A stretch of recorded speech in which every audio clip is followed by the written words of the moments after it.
Maybe we build this house of memories. Take my picture now. Shit.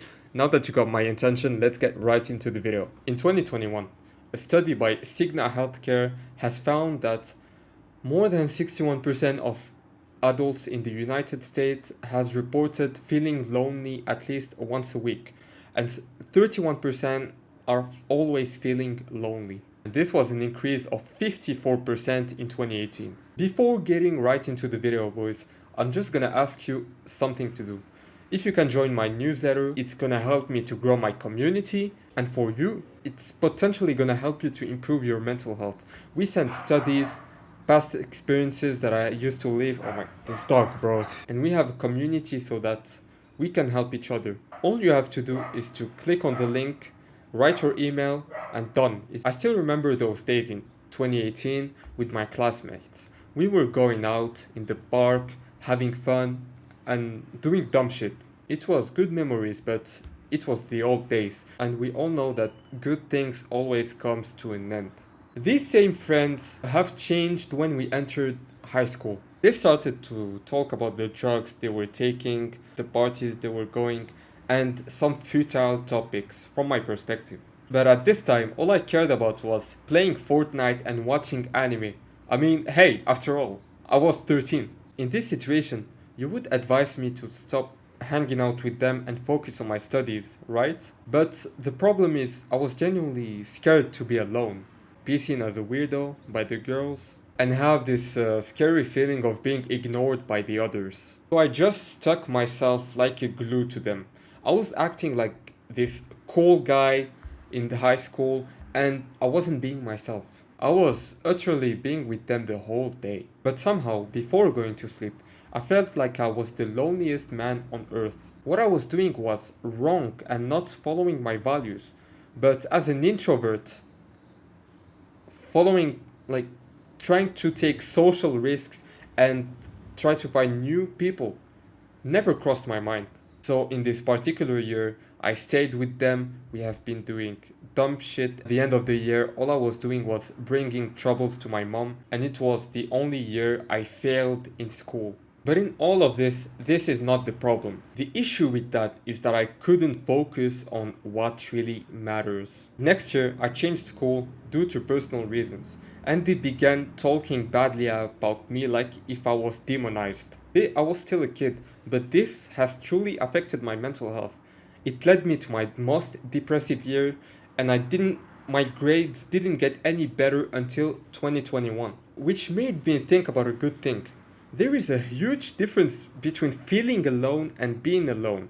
When you feel alone, it doesn't matter how many people are on your side. I will always be that insecure guy with no confidence. However, when I am following my values, it doesn't mean whether there are 20 people or 0 people on my side. I will still be confident and follow my objectives. Same situation, but not the same mindset. But the question is how I personally got out of this situation. Mine is different. Mine is different. Let me just not overwhelm you with the bad experiences. There is a sunny side as well to my past experience. I am simply sharing the obstacles I overcame in the hope it will help you to better deal your similar challenges. I do recognize that each person's situation is unique. We all know what happened between 2020 and mid 2021. There was a lockdown due to COVID. Therefore, I just spent a year and a half playing video games 8 hours a day and worsening my mental health. But after mid 2021, this is when I started to take things seriously and I started my self improvement journey. Firstly, I settled on goals and rules that I have to follow no matter what happens. And one of them was to be myself. I had to stop lying to myself if I wanted to move forward in life. As a result, I spent a few months alone, just reading books and working out. This was challenging but quicker than I thought, because I was enjoying working on myself and grinding. This means that problem number 1 was done. Get rid of those fake friends and improve my mental health. I also worked on improving my social skills. I was a weirdo at that time and never going outside. For that reason, I started to talk to as many people as possible and socialize with as much people as possible in different places. In the gym, in the library, in the street. My old me would have seen this as a leak ass thing, but this is genuinely how I became less introverted, started approaching more girls, and record YouTube videos. In the meantime, I made 2 new friends in the gym. What drew me to them is the fact that 2 strived to improve themselves. They set reasonable goals to improve themselves. Having watched them have motivated me to work harder toward my goals. On top of that, I got in contact with some of my old friends from my old school, not the fake friends but others, and we now go to the gym together. Here is some advice that worked for me. Number 1 was to determine what does high value friend means to me. What qualities am I looking in a friend? Is it someone that is reliable, trustworthy, kind, supportive, wanna succeed, or ambitious, or all of the above? Because knowing what I want in a high value friend will potentially increase my chances of finding one.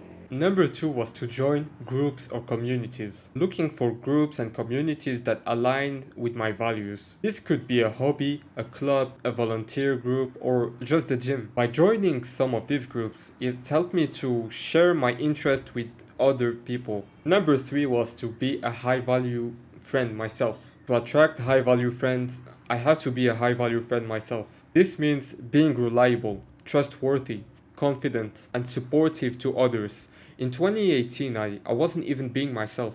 So, why would high value people come to me if I'm not even a high value person?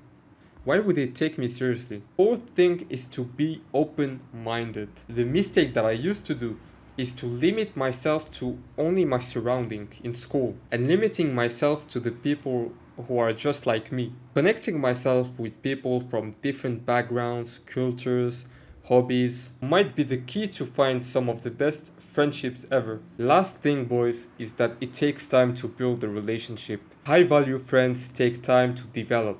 It can take years, decades, but it's gonna take time for sure. So if I wanna build a relationship, I wanna make sure that I am here to support my friends and I hope that they are here to support me as well. Remember, finding high value friends is a process that takes time and effort and energy. If I can suggest you something, keep an open mind, be patient and be yourself. I haven't been myself for my whole life. I only started to be myself maybe a few months ago. I'm gonna be honest with you, boys. Whenever I am trying to build a friendship, I'm asking myself these questions. Are these people trustworthy? Are they gonna be here when I'm gonna be down bad? And are they the kind of friend that I would like to get in 20, 30 years? Thank you so much for watching this video. Boys, if you haven't done it yet, you can join my newsletter. We send 3 emails a week related to mental health, studies, past experiences, etc. You can follow this channel if you like this type of videos and you are willing to improve your mental health. Leave in the comment section your opinion about this video. I love you all. Peace out.